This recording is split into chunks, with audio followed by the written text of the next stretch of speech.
My name is Harold Webb. I am 65 years old. This past Father's Day, my son texted me that he was stuck in a meeting, unable to make it to our usual breakfast.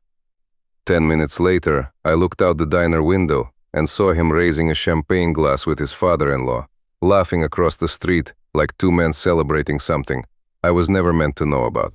A retired detective sitting behind me put her hand on my shoulder and told me to sit back down because what had not started yet was far worse than what I was looking at. Before I tell you what happened next, please hit like and subscribe. Drop your city and local time below. I love knowing where you are listening from. Now let me take you back 11 years to a quiet corner booth and a wife who understood me better than I understood myself.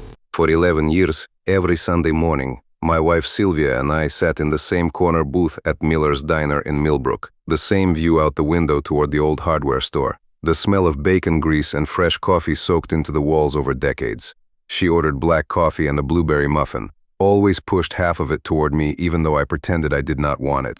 Our son Derek grew up in that town, staying late after school to help teachers stack chairs, saving his summer job money instead of spending it. Sylvia used to say he got that from me. I always thought he got it from her. He married a woman named Claire 4 years ago, and at the wedding her father, Frank Donovan, a broad-shouldered man who ran a property development company, clapped me on the back and said we were going to do great things together. I smiled and nodded and felt, for reasons I could not name, vaguely unsettled. Sylvia passed. 2 years, 3 months, and 11 days before that Father's Day. I was not counting. I just knew.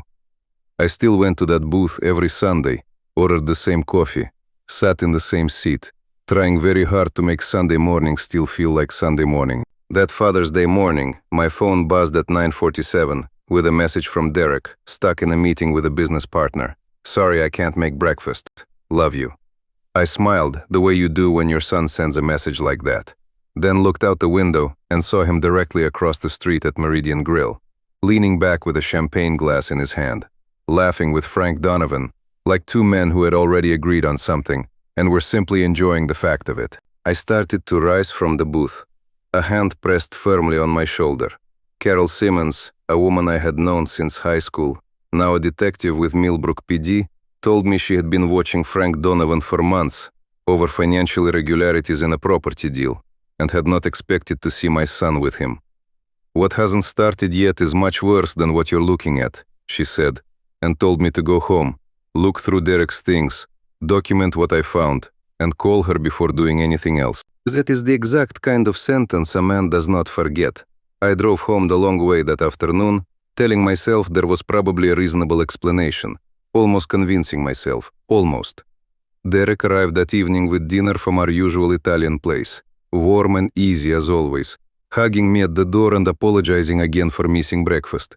While he cooked, I noticed his briefcase sitting unlatched by the kitchen doorway, a corner of heavy legal paper visible beneath the flap. Inside was a durable power of attorney naming me as principal and Derek as agent, covering every real property transaction, every banking account, every contract I owned. His signature was already on it, dated 2 weeks earlier. Mine was blank. Tucked against the inside of the briefcase was a handwritten note in his own hand. Frank says, "Done this week. House signs Friday. Don't tell Claire." I closed the briefcase exactly as I found it and sat back down at the table like nothing had happened. After Derek left that night, I went to his laptop, still in my spare room where he always left it, and opened an email chain between him and Frank Donovan going back 4 months. The house on Birchwood Lane, valued at over $1 million, Sylvia's life insurance payout, $800,000, combined assets of over $2 million, all set to move into an offshore account within 48 hours of my signature, with one line in Frank's message that told me everything.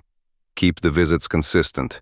He trusts you completely. I called Carol the next morning and read her the entire email chain. She told me plainly what I needed to do. Save everything. Screenshot every message. Do not confront Derek yet.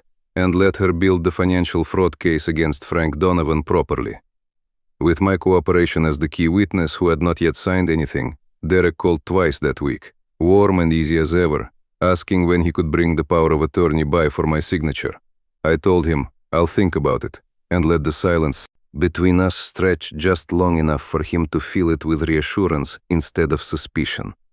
I wish this had gone differently. I wish my own son had been the kind of man who came to me honestly about whatever trouble he was in, instead of one who signed his name to a plan built on my death being treated as a business timeline.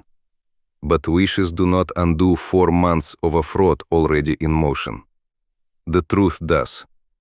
I sat alone one evening in front of Sylvia's rose bushes on the porch and let myself cry, not from weakness, but from finally understanding exactly how close I had come to losing everything she and I had built. At 11:50 that night, I called Carol one final time to confirm the fraud case against Frank Donovan was fully documented. The emails, the asset valuations, the offshore account details, everything needed to bring in the district attorney's financial crimes unit. Just after midnight, I signed a sworn statement of my own, formally declining to execute the power of attorney and authorizing Carol's department to use everything I had found as evidence. 12:03 in the morning. I am 65 years old. I am, for the first time since that Father's Day morning, no longer the trusting old man Frank Donovan believed he was dealing with. Across town, Derek was almost certainly still planning to bring the paperwork by that Friday, confident I would sign without question, the way I always had. He had no idea that every email between him and Frank had already been forwarded to a detective, or that Friday would be the last day either of them believed this plan was still working. That Friday, Derek arrived with the power of attorney in hand, easy and warm as always. I told him I knew everything, the emails, the asset valuations, the note in his own handwriting about not telling Claire. His face went through every stage of a man watching his own excuses run out of road at once. Within the week, Carol's department opened a formal investigation into Frank Donovan for financial fraud connected to the property deal in Dutchess County, with Derek named as a cooperating party in the broader case once he understood the full scope of what Frank had actually been planning to do with the money once it moved offshore. He looked at me the way he always had, like I was still the father who trusted him completely. I was not. I had not been since the night I read that note on the inside of his briefcase. Sylvia used to say my greatest flaw was drinking bad coffee in silence instead of speaking up and asking for something better. I always thought she simply meant coffee. I understand now she meant something far larger. That silence, left unchecked, lets other people decide what you deserve. Frank Donovan is currently facing formal charges for financial fraud, and Derek, once he understood the full extent of what Frank intended, cooperated fully with the investigation and has spent the months since trying to rebuild what trust he can. As for me, I still have the house on Birchwood Lane, Sylvia's roses still blooming every June, and a version of peace I did not expect to find this soon. I think about her every time I sit in that corner booth at Miller's Diner on Sunday mornings. And I think the people who love you the most rarely need documents to prove it. The people asking for the documents usually do. If you have ever discovered someone you trusted completely was capable of something this calculated, I want to hear your story. Tell me in the comments, and if this one moved you, subscribe to Dad's Revenge Tales. There is more where this came from.